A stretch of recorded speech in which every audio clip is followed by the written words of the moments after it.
നമസ്കാരം. കേരളം ഉറ്റുനോക്കിയ നടി ആക്രമിക്കപ്പെട്ട കേസിൽ തെളിവുകൾ ഹാജരാക്കുന്നതിൽ പ്രോസിക്യൂഷൻ പരാജയപ്പെട്ടതായി വ്യക്തമാകുന്നു. ദിലീപിനെതിരെ പ്രോസിക്യൂഷൻ ഉന്നയിച്ച പ്രധാന കുറ്റങ്ങൾ തെളിയിക്കാൻ സാധിച്ചില്ലെന്ന് എറണാകുളം പ്രിൻസിപ്പൽ സെഷൻസ് കോടതി ജഡ്ജി ഹണിയം വർഗീസ് വിധിയിൽ പറഞ്ഞു. IPC 120B പ്രകാരമുള്ള ക്രിമിനൽ ഗൂഢാലോചന ഉൾപ്പെടെ ദിലീപിനെതിരെ ചുമത്തിയിരുന്ന 10 പ്രധാന കുറ്റങ്ങളും കോടതി റദ്ദാക്കി. കോടതി റദ്ദാക്കിയ പ്രധാന കുറ്റങ്ങൾ ഇവയാണ്: ക്രിമിനൽ ഗൂഢാലോചന IPC 120B, തെളിവ് നശിപ്പിക്കൽ IPC 201, 204, അന്യായ തടങ്കൽ, സ്ത്രീത്വത്തെ അപമാനിക്കൽ, കൂട്ടബലാത്സംഗം, തട്ടിക്കൊണ്ടുപോകൽ, ഭീഷണിപ്പെടുത്തൽ തുടങ്ങിയവ. ഉത്തരവിന്റെ വിശദരൂപം കേസിൽ ശിക്ഷ വിധിക്കുന്ന ഈ മാസം 12-ന് പുറത്തുവിടും.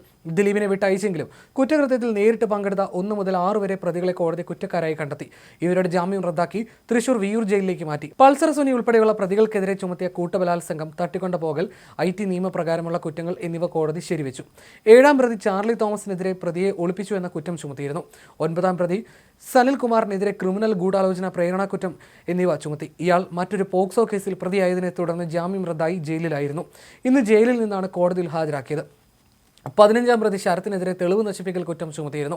ദിലീപിനെതിരെ ചുമത്തിയ അതേ കുറ്റങ്ങളാണ് നേരിട്ട് പങ്കെടുത്ത പ്രതികൾക്കെതിരെയും ചുമത്തിയിരിക്കുന്നത്. എന്നാൽ ഗൂഢാലോചനയുമായി ദിലീപിനെ ബന്ധിപ്പിക്കാൻ തക്ക തെളിവുകൾ പ്രോസിക്യൂഷന് കോടതിയിൽ ഹാജരാക്കാൻ സാധിച്ചില്ല എന്നതാണ് ഈ വിധിയിലൂടെ വ്യക്തമാകുന്നത്. ഇലക്ട്രോണിക് തെളിവുകൾ നശിപ്പിച്ചു എന്ന വാദവും കോടതി തള്ളിക്കളഞ്ഞു. ഒരുപക്ഷെ കേരള സമൂഹം കണ്ട സമാനതകളില്ലാത്ത കുറ്റകൃത്യത്തിന്റെയും തുടർന്നുണ്ടായ നിയമ പോരാട്ടത്തിന്റെയും നീണ്ട 8 വർഷങ്ങൾക്കൊടുവിലാണ് നടി ആക്രമിക്കപ്പെട്ട കേസിലെ വിധി വന്നത്.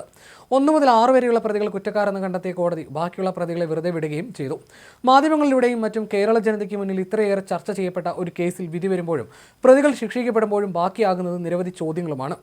പ്രത്യക്ഷത്തിൽ ഒരു ബന്ധവും പരിചയവുമില്ലാത്ത വാദിക്കും പ്രതിക്കുമിടയിൽ എങ്ങനെ ഇത്തരത്തിലൊരു കുറ്റം നടന്നു? പ്രതികൾ ആർക്കു വേണ്ടിയാണ് ഇത് ചെയ്തത്? തുടങ്ങിയ ചോദ്യങ്ങൾ ഉയരുന്നു. വിധി വരുമ്പോഴും പ്രോസിക്യൂഷൻ ചോദിച്ച ചോദ്യം ഇപ്പോഴും ബാക്കിയാണ്. 1-ാം പ്രതിയായ പൾസർ സുനി ആർക്കു വേണ്ടിയാണ് ഇത് ചെയ്തത്?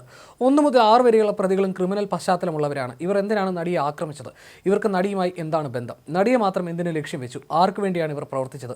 ഇങ്ങനെയുള്ള നിരവധി ചോദ്യങ്ങൾക്കും വിധി വന്ന ശേഷവും ഉത്തരമില്ലെന്നാണ് പൊതുസമൂഹം പറയുന്നത്. ഈ വിധി സംസ്ഥാനത്ത് വരും ദിവസങ്ങളിലും വലിയ ചർച്ചകൾക്ക് വഴിവെക്കുമെന്നതിൽ സംശയമില്ല. വിധി വന്ന തുടർ മണിക്കൂറുകളിലും സാമൂഹ്യ മാധ്യമത്തിൽ ഉൾപ്പെടെ ചർച്ചയാകുന്നത് കേസിലെ ഉത്തരമില്ലാത്ത ഇതുപോലുള്ള ചോദ്യങ്ങളാണ്. പ്രതി പൾസർ സുനിയുടെ ആ സമയത്തെ സാമ്പത്തിക ഇടപാടുകളുടെ ഉറവിടം എവിടെയാണ്? കൃത്യമായ ബാങ്ക് ബാലൻസ് പോലും ഇല്ലാത്ത ഒരാൾ എന്ത് വാഗ്ദാനം ചെയ്താവും കൂട്ടുപ്രതികളെ കൃത്യത്തിലേക്ക് പങ്കെടുപ്പിച്ചുണ്ടാവുക എന്നിങ്ങനെ നീളുന്നു സാമൂഹ്യ മാധ്യമത്തിലെ ചർച്ച. ലൈംഗിക അതിക്രമത്തിന് കൊട്ടേഷൻ നൽകിയതിന് രാജ്യത്ത് ആദ്യമായി രജിസ്റ്റർ ചെയ്ത കേസിൽ 8.5 വർഷത്തിന് ശേഷമാണ് വിധി വന്നത്. ദിലീപ് ഉൾപ്പെടെ കേസിൽ 10 പ്രതികളാണ് ഉണ്ടായിരുന്നത്.